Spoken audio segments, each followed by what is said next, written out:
नमस्कार दोस्तों, स्वागत है आपका हमारे चैनल में, जहां कहानियां सिर्फ सुनी नहीं जाती बल्कि महसूस की जाती हैं।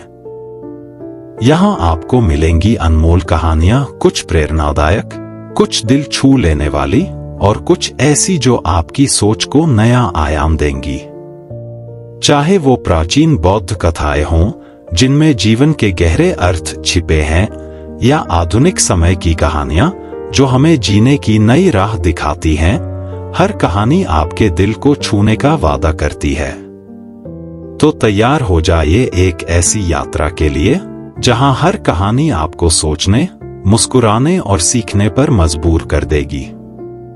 हमसे जुड़े रहिए और हर हफ्ते नई कहानियों के साथ हमारी इस खूबसूरत दुनिया का हिस्सा बनिए। चलिए शुरुआत करते हैं आज की कहानी से। एक समय की बात है, एक आदमी जिसका नाम राजू था अपनी जिंदगी से बेहद असंतुष्ट था। उसके दिन दुख से भरे हुए थे और इस कारण वह हमेशा उदास रहता था। एक दिन उसके एक मित्र ने उसे बताया कि एक बुद्धिमान जैन भिक्षु पास के शहर में कुछ समय के लिए आए हैं।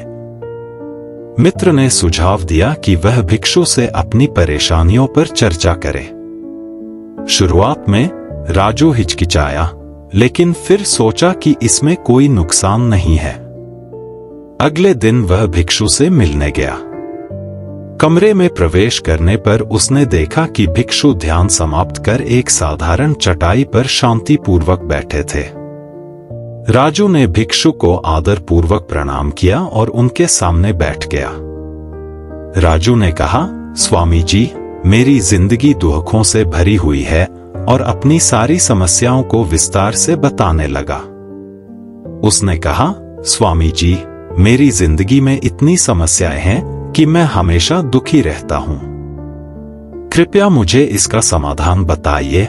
यह कहकर वह चुप हो गया और भिक्षु के जवाब का इंतजार करने लगा। भिक्षु ने सहानुभूति भरी नजरों से उसकी ओर देखा, कुछ पल रुके और फिर पूछा, मेरे मित्र, क्या तुम मुझे इस कमरे में लाल रंग की कितनी चीजें हैं यह बता सकते हो? राजू भिक्षु के इस सवाल से हैरान रह गया। उसने सोचा, मैं समाधान लेने आया हूं और यह मुझसे अजीब सवाल पूछ रहे हैं। हालांकि उसने अनिच्छा से कमरे में चारों ओर देखा, लाल चीजें गिनने लगा और जवाब दिया, स्वामी जी, इस कमरे में कई लाल चीजें हैं। वह तकिया लाल है, वह सेब लाल है, यह चटाई लाल है, और यहां तक कि आपकी चप्पलें भी लाल हैं। इसके अलावा भी कई लाल चीजें हैं। भिक्षु ने सिर हिलाया और पूछा, अब बिना दोबारा देखे क्या तुम मुझे बता सकते हो कि इस कमरे में नीले रंग की कितनी चीजें हैं? राजू इस सवाल से उलझन में पड़ गया। उसने जवाब दिया, स्वामी जी, बिना दोबारा देखे मैं कैसे बता सकता हूं? भिक्षु ने मुस्कुराते हुए कहा, जब तुम लाल चीजें ढूंढ रहे थे तब तुमने नीले रंग की चीजों पर ध्यान क्यों नहीं दिया? राजू ने जवाब दिया, स्वामी जी, जब मेरा ध्यान लाल पर केंद्रित था तब मैंने नीले रंग की चीजों को देखा ही नहीं। भिक्षु मुस्कुराए और बोले, मेरे मित्र, यही तुम्हारे सवाल का जवाब है। जीवन भी ऐसा ही है। जो तुम खोजते हो वही तुम्हें मिलता है। जब तुम इस कमरे में लाल चीजें खोज रहे थे, तुम्हारा ध्यान केवल उसी पर था, इसलिए तुमने नीले रंग की चीजों को नजरअंदाज कर दिया। इसी तरह जीवन सुख और दुख का मिश्रण है।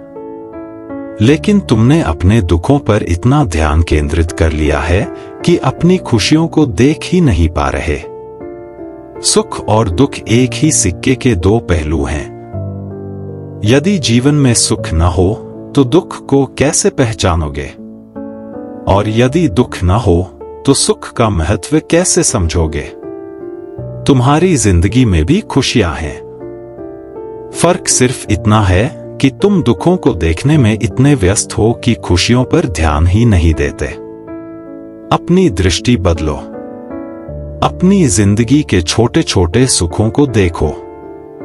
जब तुम अपना ध्यान दुख से हटाकर सुख की ओर करोगे तो तुम्हें एहसास होगा कि जिंदगी सच में खुशियों से भरी है। अधिकतर लोग इसी समस्या से जूझते हैं।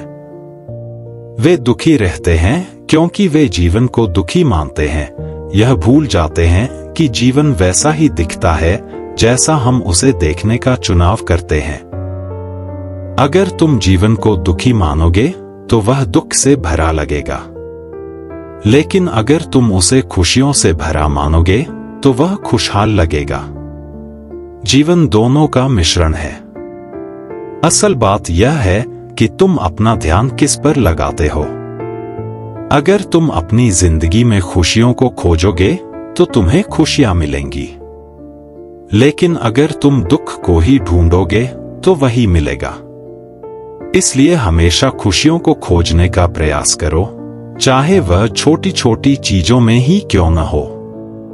और याद रखो, हर गुजरता पल कभी वापस नहीं आएगा।